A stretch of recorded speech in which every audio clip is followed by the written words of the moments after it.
یہ کافر لگتے کے ہیں، لیکن آج 56-57 اسلامی ملک ہیں اور ایک بالکل ایک چھوٹا سا ٹکڑا ہے اسرائیل، اس نے سب کی ناک میں دم کر رکھا ہے۔ روز ہمارا اٹھ کے خون پیتا ہے، ہمارے بچے ذبح ہوتے ہیں، ہماری خواتین کی آبرو ریزی ہوتی ہے، ہمارے جوان روزانہ شہید کر دیے جاتے ہیں، اور 56-57 اسلامی ملکوں میں کوئی آواز اٹھانے کے لیے تیار نہیں، کوئی بیان بھی دیتا ہے تو 100 بار مختلف زاویے سے اس لفظوں پر غور کرتا ہے، کوئی لفظ دکھا نہ ہو جائے جو ان کو جو ہے وہ اس پر انہیں غصہ آ جائے اور وہ ناراضگی نہ ہو جائے، تو پھر کون سا اسلام اور کون سی مسلمان؟ جب میں کہتا ہوں الہی میرے احوال دیکھ، حکم ہوتا ہے اپنا نامہ اعمال دیکھ۔ اس کا وعدہ ہے، سچا وعدہ ہے کہ اگر تم میرے ہوگے تو پھر میں تیرا ہوں، تمہارا ہوں۔ پھر کافر میرے کھلکتے کیا ہے؟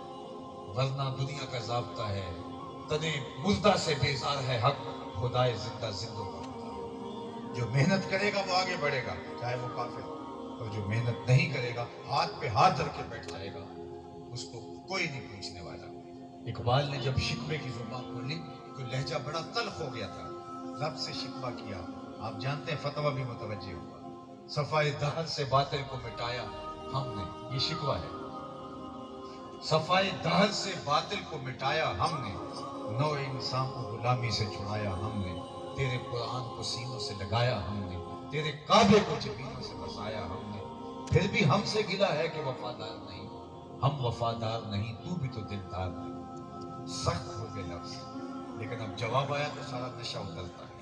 لفظ وہی ہے، صرف صیغہ بدلتا ہے، اب آواز ادھر سے آ رہی ہے، لہجہ اقبال کا ہے۔ صفائے دہر سے باطل کو مٹایا کس نے، نو انسان کو غلامی سے چھڑایا کس نے، میرے کعبے کو جبینوں سے بسایا کس نے، میرے قرآن کو سینوں سے لگایا کس نے، تھے تو احباب تمہارے ہی مگر تم کیا ہو، ہاتھ پہ ہاتھ دھرے منتظر فردا ہو، ہر کوئی مستے مئے ذوق تن آسانی ہے، تم مسلمان ہو یہ انداز مسلمانی ہے، حیدری فقر ہے نئے دولت عثمانی ہے، تم کو اسلاف سے کیا نسبت روحانی ہے، وہ معزز تھے زمانے میں مسلمان ہو کر، تم خار ہوئے تارک قرآن ہو کر، تمہاری پستی، ذلت، زبوحالی، نخبت اور رسوائی کا سبب کتاب رحمت سے دور ہونا، اور ان کی عزت کا سبب اس کتاب کو سینے سے لگانا۔ دیکھیے اس وقت ہر چوتھا شخص دنیا کے اوپر مسلمان ہے، 2 ارب مسلمان دنیا کے اوپر جو ہے وہ بس رہے ہیں،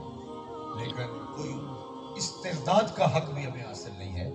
تو افراد کی قلت اور کثرت کیا معنی رکھتی ہے اگر وہ جذبے نہ ہو؟ اور ایک وقت ہم صرف 313 تھے، لیکن اس دن کو میرے رب نے بھی یوم فرقان کہہ کے پکارا۔ پھر وہ 72 ہی سرفروش میدان عمل میں آتے ہیں اور جو ہے وہ حق کے پرچم کو بلند کرتے ہیں۔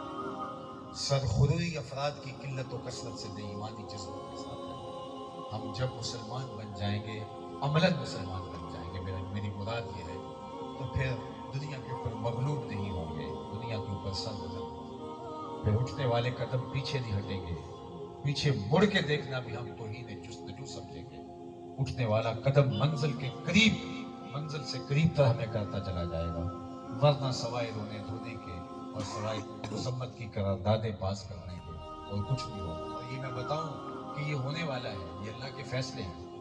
وَالَّذِي أَرْسَلَ رَسُولَهُ بِالْهُدَىٰ وَدِينِ الْحَقِّ لِيُظْهِرَهُ عَلَى الدِّينِ كُلِّهِ، دین نے تمام ادیان پہ غالب ہونا ہی ہونا ہے۔ ہمارا کردار ہوتا ہے تو اس کا فائدہ ہمیں ہوگا، اگر نہیں ہوتا ہے تو اللہ تعالیٰ اس پہ قادر ہے کہ تمہیں مٹا کے تمہاری جگہ کو چھوڑ لے آئے، اور وہ اللہ کے دین کے پرچم کو تھامے۔ اور وہ وقت حضور کی صحیح حدیث جو ہمارے دل کو تسلی دیتی ہے کہ مٹی، گارے اور پتھر کا بنا ہوا کوئی مکان اور خیمے اور چمڑے اور اون کا بنا ہوا کوئی خیمہ ایسا باقی نہیں بچے گا جہاں کلمۃ الاسلام داخل نہیں ہوگی۔ شرق سے غرب تک، شمال سے جنوب تک کوئی چھت ایسی نہیں ہوگی۔ اس کا ترجمہ میں یوں کیا کرتا ہوں، جس پر میرے حضور کے نام کا جھنڈا نہیں جھول رہا۔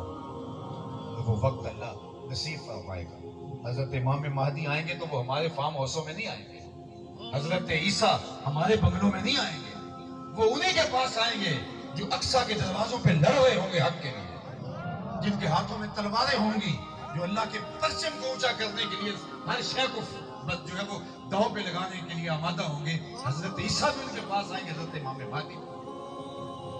اور پھر سنیے